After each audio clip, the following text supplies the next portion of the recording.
जय हिंद साथियों, आप देख रहे हैं भाग 12 वित्त संपत्ति संविदा एवं वाद विवाद। इसका जो उल्लेख किया गया है वो 245 से लेकर 263। देखिए गलती से वाला वीडियो डिलीट हो गया था, इसको हम प्राइवेट किए थे लेकिन ये डिलीट हो गया गलती से इसको ऑन करते समय, तो इसलिए हम आपके लिए एक दूसरा वीडियो बना दे रहे हैं। बाकी आप प्लेलिस्ट में जाइए, एक अलग प्लेलिस्ट बना दिए हैं पॉलिटी का। भाग 8 से लेकर भाग 20 तक का पूरा एक तरफ से दिया गया है, बहुत शॉर्टकट में दिया गया है। इसके बाद और है वो सारा सब कुछ है, उसमें कोई ऐसा नहीं है जो ना हो। बहुत बेहतरीन तरीके से बहुत कम समय में हमने आपको बताया है। आप देख रहे हैं 245 से लेकर 263। तो 245 से लेकर 263 तक की जो बात की गई है, सॉरी इसमें गलती हो गई थोड़ी सी, ये जो है 264 से होगा, 264 से 300 का, 264 से 300 का इसको लिख देते हैं। 264 से 300 का, 264 से 300 का तक की बात इसमें की गई है। अब जैसे इसमें हम देखते हैं आर्टिकल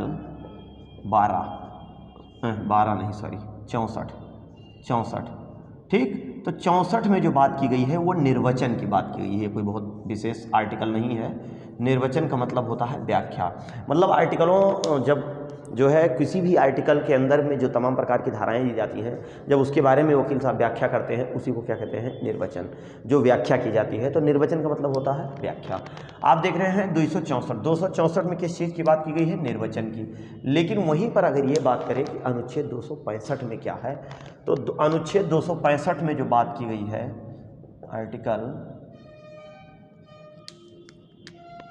264, ये आपका 265 है, ये अनुच्छेद 265। अनुच्छेद 265 में ये बताया गया है कि अगर कोई भी कर लागू करना है, कोई भी टैक्स लागू करना है, तो उसके लिए एक कानून बनाना पड़ेगा। तो अगर कानून बनाना पड़ेगा कोई भी टैक्स लागू करने के लिए, चाहे केंद्र का हो चाहे राज्य का, टैक्स लागू करने के लिए कानून बनाना पड़ेगा, कानून। अब कानून की अगर बात करें तो अगर केंद्र में कोई टैक्स लागू करना है या राज्य में कोई टैक्स लागू करना है, तो अगर केंद्र में लागू करना है तो उसके लिए जो आर्टिकल बनेगा वो आपका बनेगा संसद द्वारा। किसके द्वारा? संसद द्वारा कानून बनेगा संसद द्वारा। लेकिन राज्य की अगर कोई टैक्स लगना होगा तो राज्य विधानमंडल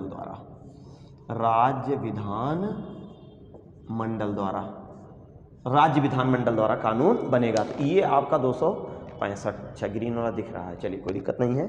तो ये दो चीज़ हमने आपको बता दिया, कौन कौन सा, 264 और 265, कि कोई भी टैक्स अगर लागू करना है तो केंद्र के लिए कौन कानून बनाएगा, संसद। राज्य के लिए कौन बनाएगा, राज्य विधानमंडल। तो अब इसके बाद जो अगला आर्टिकल है वो आपका आता है 266। तो 266 की बात की जाए तो संचित निधि की बात की गई है। तो आर्टिकल 266, तो अनुच्छेद 266 में जो बात की गई है वो बात की गई है भारत की संचित निधि,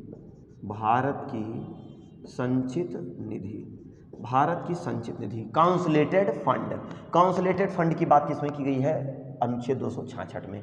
तो अनुच्छेद 266 में जो बात की गई है, इसका जो खाता होगा, भाई कोई काउंसलेटेड फंड है तो लोग पैसा कहाँ जमा करेंगे, तो उसके लिए कोई एक खाता होना चाहिए ना। तो जो खाता होगा वो कहाँ होगा, आरबीआई के पास, भारतीय रिजर्व बैंक ऑफ इंडिया।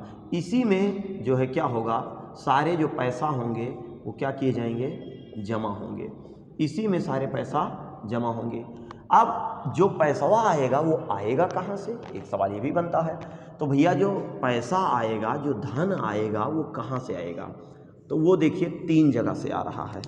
एक तो आपका आ रहा है जो आप टैक्स पे कर रहे हैं, एक आप जो फीस वगैरह जमा कर रहे हैं, फीस वगैरह, ठीक, टैक्स मतलब कर, और एक आपका जो है प्रॉफिट,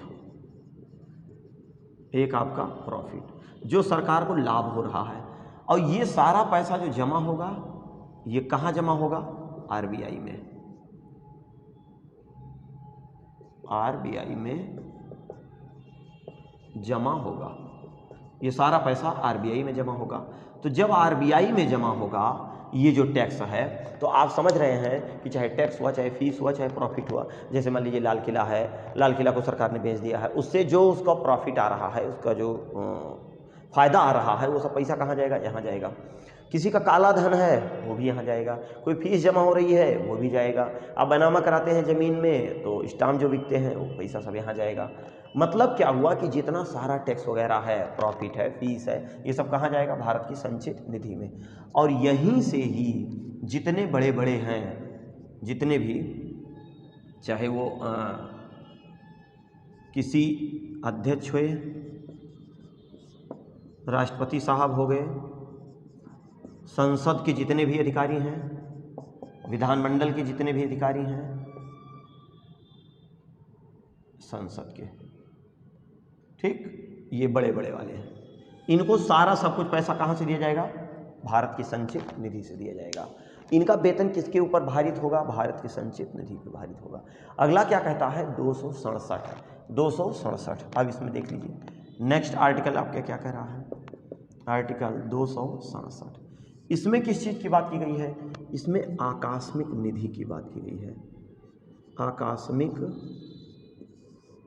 आकस्मिक निधि। ये आकस्मिक निधि क्या है? यह है कॉन्टीजेंसी फंड। ये आपका है इधर कंसोलिडेटेड फंड, इधर आपका है कॉन्टीजेंसी फंड। देखिए इतना ज़्यादा थकावट लग गई है कि एकदम हिम्मत नहीं है बोलने के लिए, लेकिन जो है अब आपको वीडियो देना है क्योंकि डिलीट हो गया था चैनल से गलती से, तो ये आप तक पहुंचाना है, तो थोड़ा सा संघर्ष करना पड़ेगा। कोई दिक्कत नहीं है इसमें। अगर आप लोगों को कोई नई चीज़ मिल जा रही है, जिसका छूटा है ऑफलाइन में, वो भी देख लेंगे, जो नहीं क्लास ले पा रहे हैं हमसे वो भी देख लेंगे, जो भी आपको अच्छा लगेगा आप बेहतरीन तरीके से इसको देखेंगे, हमें विश्वास है। तो इसमें जो पैसा होगा ये 500 करोड़ रुपया होगा भैया, 500 करोड़ रुपया। कितना होगा? 500 करोड़ रुपया।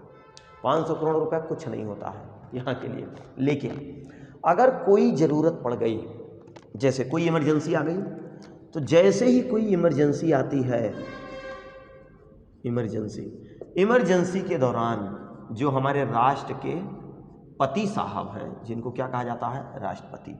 तो आकस्मिक के समय हमारे जो भारत के राष्ट्रपति हैं, आकस्मिक स्थिति में आर्टिकल 1, 2, 3 अनुच्छेद 123 का प्रयोग कर यहाँ से पैसा निकाल सकते हैं, यहाँ से पैसा निकाल सकते हैं। कहाँ से? आकस्मिक निधि से। मान लीजिए राष्ट्रपति को 800 करोड़ की ज़रूरत पड़ गई, यहाँ 500 करोड़ है, तो इस 5 को निकाल लेंगे। अच्छा, आपात की स्थिति में ही वो जारी करेंगे, अगर सरकार का विघटन है तो जारी नहीं करेंगे। तो ऐसी स्थिति में आप देख रहे हैं यहाँ जो ये जारी करेंगे, ये 500 करोड़, मान लीजिए इनको ज़रूरत पड़ गई 800 करोड़ की। अब 800 करोड़ नहीं है, तो जब 800 करोड़ नहीं है तो सीधी सी बात है कि अब ये कहाँ से लाएंगे पैसा? यहाँ से। तो भारत की संचित निधि से फिर पैसा ट्रांसफ़र होगा यहाँ। पहले तो 500 करोड़ निकाल लेंगे, और 500 करोड़ निकालने के बाद जब अब इनको 300 करोड़ और ज़रूरत है, तो यहाँ से फिर 500 करोड़ यहाँ ट्रांसफ़र होगा। अब उसमें से 300 करोड़ निकाल लेंगे, अब बचेगा कितना? 200 करोड़। तो जब 200 करोड़ बच रहा है, तो अच्छा इसको 500 होना है, तो फिर यहाँ से 300 करोड़ आके 500, मतलब ये निकल के आ रहा है कि इसमें 500 करोड़ रुपया हमेशा रहेगा। किसमें? आकस्मिक निधि में। आपने देख लिया 264 निर्वाचन की कोई मतलब नहीं है इसका। 65 में टैक्स लागू तभी होगा, संसद के लिए, केंद्र के लिए संसद कानून बनाएगी, राज्य के लिए विधानमंडल कानून बनाएगी। 66 में कहा गया है कंसोलिडेटेड फंड, पैसा कहाँ से आएगा? और जितने भी बड़े बड़े आला वाला हैं सबको यहीं से वेतन, यूपीएससी के अध्यक्ष और भी जो अध्यक्ष वगैरह हैं सब यहीं से वेतन मिलेगा। 267 में आकस्मिक निधि की बात की गई, जिसमें 500 करोड़ होगा। इमरजेंसी के दौरान इसका प्रयोग राष्ट्रपति कर सकता है, अनुच्छेद 123। तो इसका स्क्रीनशॉट ले लीजिए, फिर आगे चलते हैं।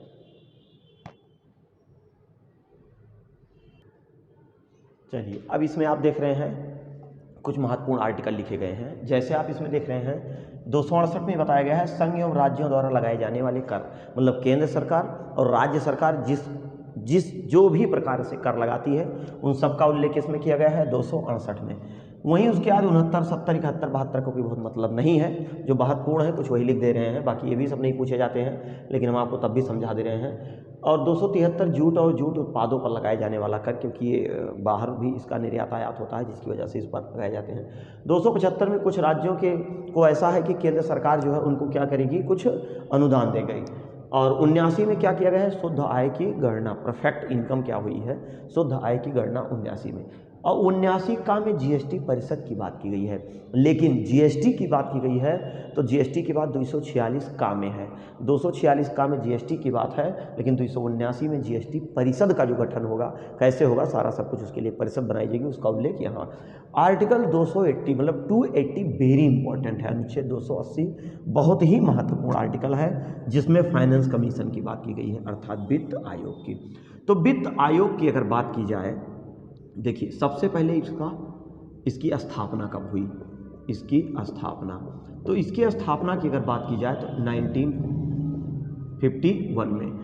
अब इसके स्थापना मतलब इसका गठन जो किया, वो गठन किसके द्वारा होता है, तो राष्ट्रपति के द्वारा, राष्ट्रपति के द्वारा।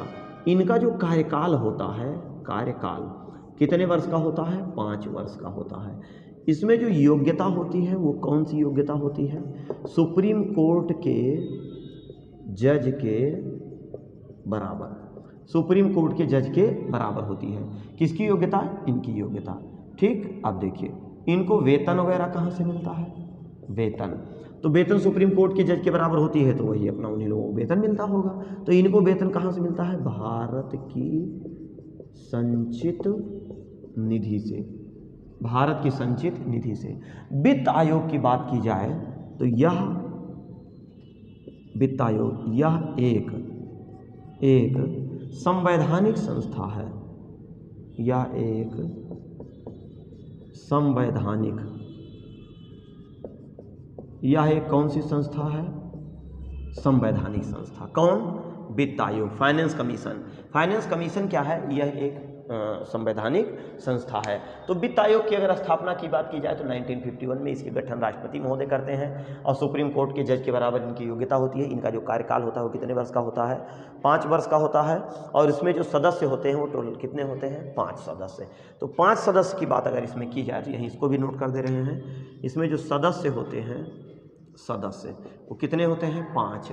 अब उस 5 में एक अध्यक्ष महोदय होते हैं, एक अध्यक्ष महोदय, और 4 उसमें जो होते हैं वो अन्य सदस्य होते हैं, अन्य सदस्य होते हैं। एक मुख्य अध्यक्ष होते हैं और 4 सदस्य होते हैं। अब देखिए इनका कार्य क्या होता है, एक सवाल ये बनता है, इनका कार्य, तो इनका कार्य क्या होता है, केंद्र एवं राज्यों के मध्य करों का निर्धारण करते हैं, टैक्स करों का निर्धारण करते हैं, करों का निर्धारण करते हैं। पहली चीज तो ये जान लीजिए कि जो भी टैक्स होता है राज्य सरकार ये केंद्र को 100% वापस कर देती है, 100%। लेकिन वहीं केंद्र जो है, केंद्र राज्य को लगभग 42% या 43% टैक्स क्या करती है, वापस कर देती है। इसका स्क्रीनशॉट ले लीजिए, फिर आगे चलते हैं।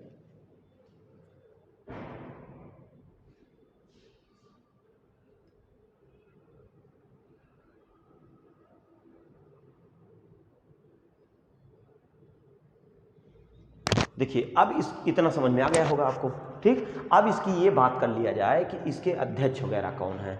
तो इसके जो अध्यक्ष हैं, अब जैसे मान लीजिए यहीं पर मिटा दे रहे हैं, यहीं पर थोड़ा सा आपको समझा दे रहे हैं।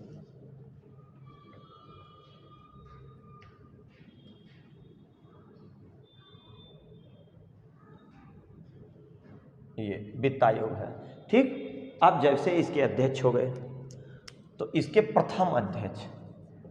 प्रथम किसके, वित्त आयोग के, इसके जो प्रथम अध्यक्ष हैं उनका नाम है केसी नियोगी, इनका नाम है केसी नियोगी। वहीं पर 13वें अध्यक्ष, अब सब नहीं पूछा जाएगा, जो वेरी इंपॉर्टेंट है वही विजय केलकर। एक है 14वें, ये तो विजय केलकर हो गए। 14वें हैं YV रेड्डी। जो 15वें हैं, 15वें, उनका नाम है NK सिंह। पूरा नाम इनका है नंद किशोर सिंह, नंद किशोर सिंह। ये जो 15वें राष्ट्रपति हैं, इनका जो कार्यकाल है, इनका कार्यकाल 2025 तक। इनका कार्यकाल कब है? 2025 तक। किसका? NK सिंह का। इनका पूरा नाम क्या है? नंद किशोर सिंह। और इस समय जो वर्तमान में 4 सदस्य हैं, जो वर्तमान सदस्य हैं, वर्तमान 4 अन्य सदस्य, देखिए यहाँ पे 4 अन्य सदस्य हैं, 4 अन्य सदस्य। उन 4 अन्य सदस्यों में जो पहला नाम आता है वो आता है अशोक लाहिड़ी का, अशोक लाहिड़ी का। जो दूसरा नाम आता है वो रमेश चंद्र का। जो तीसरा नाम आता है वो अनूप सिंह का। तीसरा नाम किसका आता है? अनूप सिंह का। और जो चौथा नाम आता है वो आता है अजय नारायण का, अजय नारायण। तो ये जो 4 नाम हैं, ये वर्तमान के क्या हैं? ये वर्तमान के अन्य सदस्य हैं, ठीक। ये वर्तमान के अन्य सदस्य। आप देख रहे हैं 280 में किस चीज़ की बात की है? वित्त आयोग, फाइनेंस कमीशन की। यह एक संवैधानिक संस्था है। इसका कार्य क्या होता है? केंद्र एवं राज्यों के मध्य करों का निर्धारण करती है। केंद्र राज्य को, जैसे जो राज्य है वो केंद्र को 100% टैक्स वापस कर देती है, लेकिन केंद्र राज्य को उसका 42% या 43% वापस करती है। इनकी स्थापना इसकी कब हुई थी? 1951 में। गठन कौन किया? राष्ट्रपति। कार्यकाल कितने वर्ष का? 5। इनकी योग्यता सुप्रीम कोर्ट के जज होते हैं, जो वही लोग होते हैं, और उनके बराबर योग्यता है तो भी हो जाए। वेतन भत्ता इनको भारत की संचित निधि से इनके वेतन भत्ते में कटौती नहीं होगी। 5 सदस्य आपको बता दिए। पहले इसके जो अध्यक्ष थे उनका नाम है KC नियोगी। जो 13वें अध्यक्ष है विजय केलकर, 14वें YV रेड्डी, 15वें अर्थात वर्तमान में अगर बात की जाए तो ये वर्तमान कौन है? NK सिंह। पूरा नाम इनका नंद किशोर। कब तक रहेंगे? 2025 तक। तो इसका स्क्रीनशॉट लीजिए, फिर आगे चलते हैं।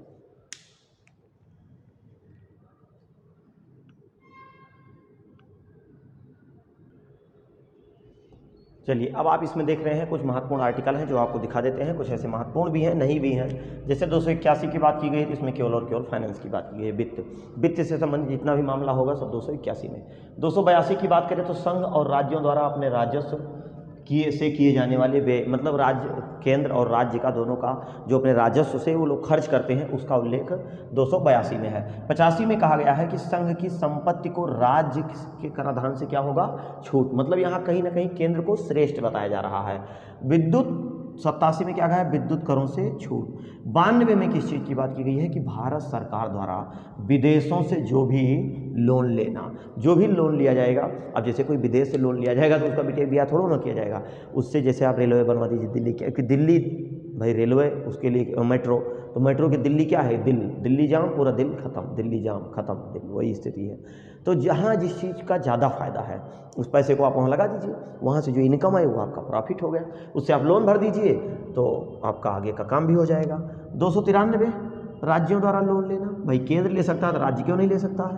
92 में इनकी है, 93 में राज्य की। 98 में किस चीज़ की बात की है? व्यापार करने की शक्ति, पूरी तरह से व्यापार करने की शक्ति। वहीं 99 में संविदा, कॉन्ट्रैक्ट।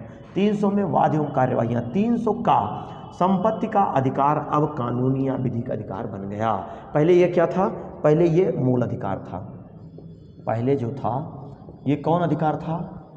मूल अधिकार। पहले मूल अधिकार था, लेकिन ये संशोधन कर दिया गया। कौन संशोधन?